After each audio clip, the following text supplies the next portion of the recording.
Chapter 6. Pig and Pepper. For a minute or two, she stood looking at the house and wondering what to do next, when suddenly a footman in livery came running out of the wood.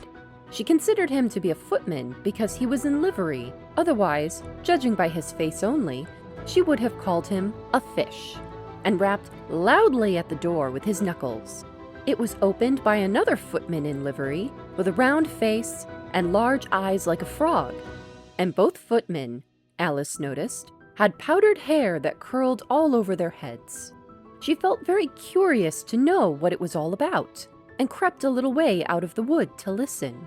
The fish footman began by producing from under his arm a great letter, nearly as large as himself, and this he handed over to the other, saying, in a solemn tone, "For the Duchess, an invitation from the Queen to play croquet." The frog footman repeated in the same solemn tone, only changing the order of the words a little. "From the Queen, an invitation for the Duchess to play croquet." Then they both bowed low, and their curls got entangled together. Alice laughed so much at this that she had to run back into the wood for fear of their hearing her. And when she next peeped out, the fish footman was gone, and the other was sitting on the ground near the door, staring stupidly up into the sky. Alice went timidly up to the door and knocked. "There's no sort of use in knocking," said the footman, "and that for two reasons. First, because I'm on the same side of the door as you are. Secondly, because they're making such a noise inside, no one could possibly hear you." And certainly there was a most extraordinary noise going on within.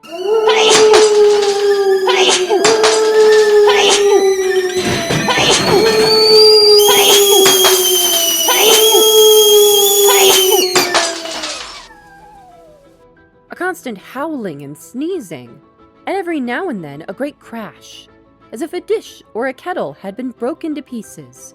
"Please, then," said Alice, "how am I to get in?"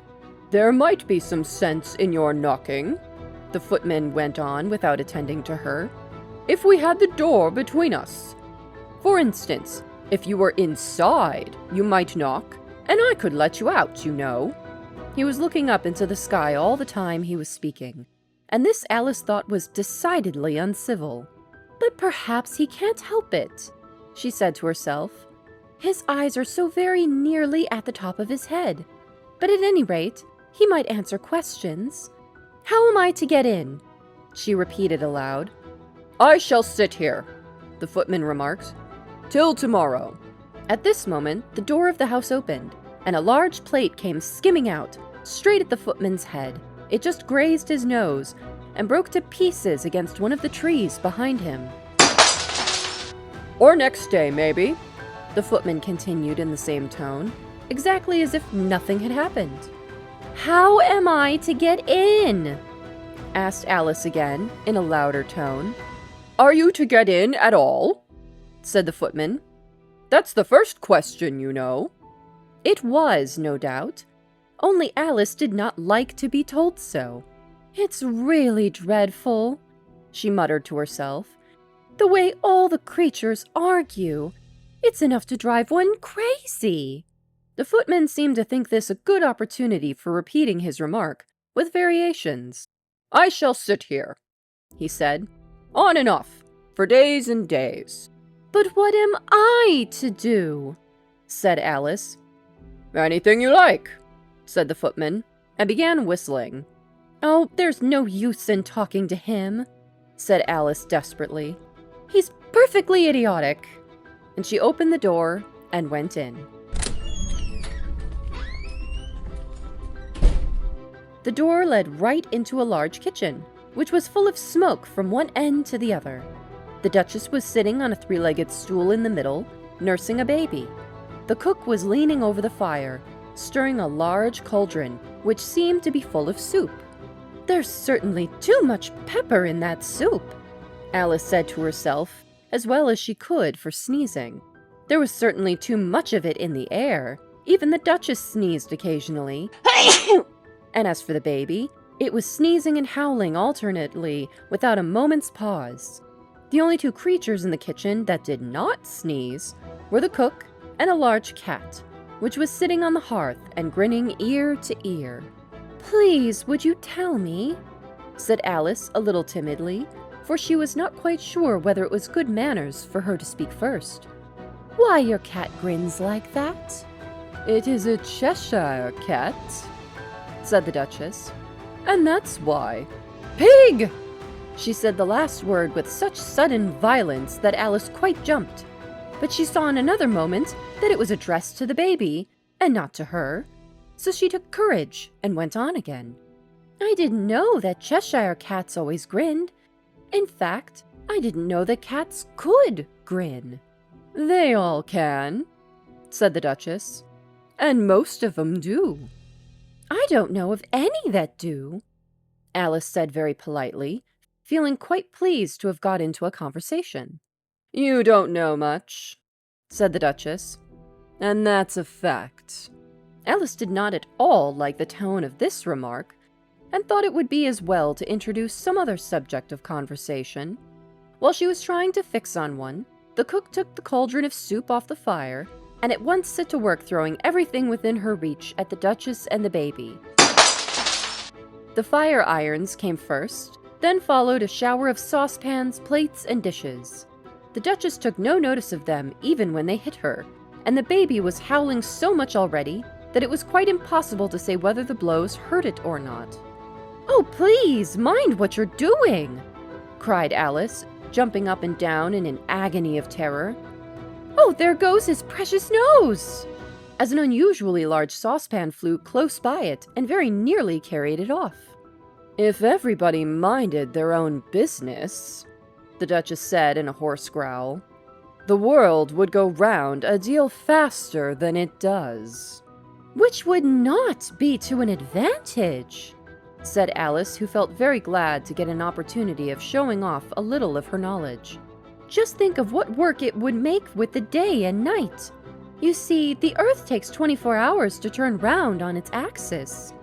"Talking of axes," said the Duchess, "chop her head off." Alice glanced rather anxiously at the cook to see if she meant to take the hint, but the cook was busily stirring the soup and seemed not to be listening. So she went on again. 24 hours, I think. Or is it 12? "Oh, don't bother me," said the Duchess. "I never could abide figures." And with that, she began nursing her child again, singing a sort of lullaby to it as she did so, and giving it a violent shake at the end of every line. "Speak roughly to your little boy, and beat him when he sneezes. He only does it to annoy, because he knows it teases." And the chorus, in which the cook and the baby joined, "Wow, wow, wow!" While the Duchess sang the second verse of the song, she kept tossing the baby violently up and down, and the poor little thing howled so that Alice could hardly hear the words. "I speak severely to my boy. I beat him when he sneezes, for he can thoroughly enjoy the pepper when he pleases." And the chorus, "Wow, wow, wow!" "Here, you may nurse it a bit if you like," the Duchess said to Alice, flinging the baby at her as she spoke. "I must go and get ready to play croquet with the Queen." And she hurried out of the room. The cook threw a frying pan after her as she went, but it just missed her. Alice caught the baby with some difficulty, as it was a queer-shaped little creature, and held out its arms and legs in all directions. "Just like a starfish," thought Alice. The poor little thing was snorting like a steam engine when she caught it, and kept doubling itself up and straightening itself out again, so that altogether, for the first minute or two, it was as much as she could do to hold it. As soon as she had made out the proper way of nursing it, which was to twist it up into a sort of knot, and then keep tight hold of its right ear and left foot, so as to prevent its undoing itself, she carried it out into the open air. "If I don't take this child away with me," thought Alice, "they're sure to kill it in a day or two. Wouldn't it be murder to leave it behind?" She said the last words out loud, and the little thing grunted in reply. It had left off sneezing by this time. "Don't grunt," said Alice. That's not at all a proper way of expressing yourself." The baby grunted again, and Alice looked very anxiously into its face to see what was the matter with it. There could be no doubt that it had a very turned-up nose, much more like a snout than a real nose. Also, its eyes were getting extremely small for a baby. Altogether, Alice did not like the look of the thing at all. But perhaps it was only sobbing, she thought, and looked into its eyes again to see if there were any tears. No, there were no tears. "If you're going to turn into a pig, my dear," said Alice seriously, "I'll have nothing more to do with you. Mind now." The poor little thing sobbed again, or grunted, it was impossible to say which, and they went on for some while in silence. Alice was just beginning to think to herself, "Now what am I to do with this creature when I get it home?" when it grunted again, so violently that she looked down into its face in some alarm. This time there could be no mistake about it. It was neither more nor less than a pig, and she felt that it would be quite absurd for her to carry it further. So she set the little creature down and felt relieved to see it trot away quietly into the wood.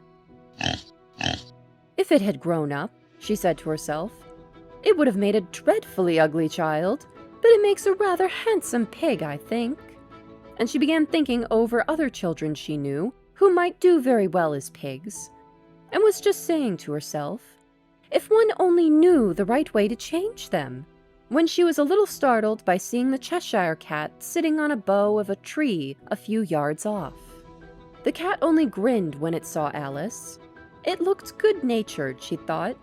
Still, it had very long claws and a great many teeth, so she felt that it ought to be treated with respect. "Cheshire Puss," she began, rather timidly, as she did not at all know whether it would like the name. However, it only grinned a little wider. "Come, it's pleased so far," thought Alice, and she went on. "Would you tell me, please, which way I ought to go from here?" "That depends a good deal on where you want to get to," said the cat. "I don't much care where," said Alice. "Then it doesn't matter which way you go," said the cat. "So long as I get somewhere," Alice added as an explanation. "Oh, you're sure to do that," said the cat, "if only you walk long enough." Alice felt that this could not be denied, so she tried another question. "What sort of people live about here?" "In that direction," the cat said, waving its right paw round, "lives a hatter, and in that direction," waving the other paw, "lives a March hare. Visit either you like. They're both mad." "But I don't want to go among mad people," Alice remarked. "Oh, you can't help that," said the cat. "We're all mad here. I'm mad. You're mad." "How do you know I'm mad?" said Alice. "You must be," said the cat, "or you wouldn't have come here." Alice didn't think that proved it at all. However, she went on, "And how do you know that you're mad?" "To begin with," said the cat, "a dog's not mad. You grant that?" "I suppose so," said Alice. "Well, then," the cat went on, "you see, a dog growls when it's angry and wags its tail when it's pleased. Now, I growl when I'm pleased and wag my tail when I'm angry. Therefore, I'm mad." "I call it purring, not growling," said Alice. "Call it what you like," said the cat. "Do you play croquet with the Queen today?" "I should like it very much," said Alice, "but I haven't been invited yet." "You'll see me there," said the cat, and vanished. Alice was not much surprised at this. She was getting so used to queer things happening.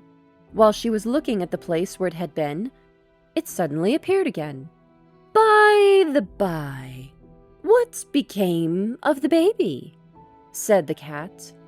"I'd nearly forgotten to ask."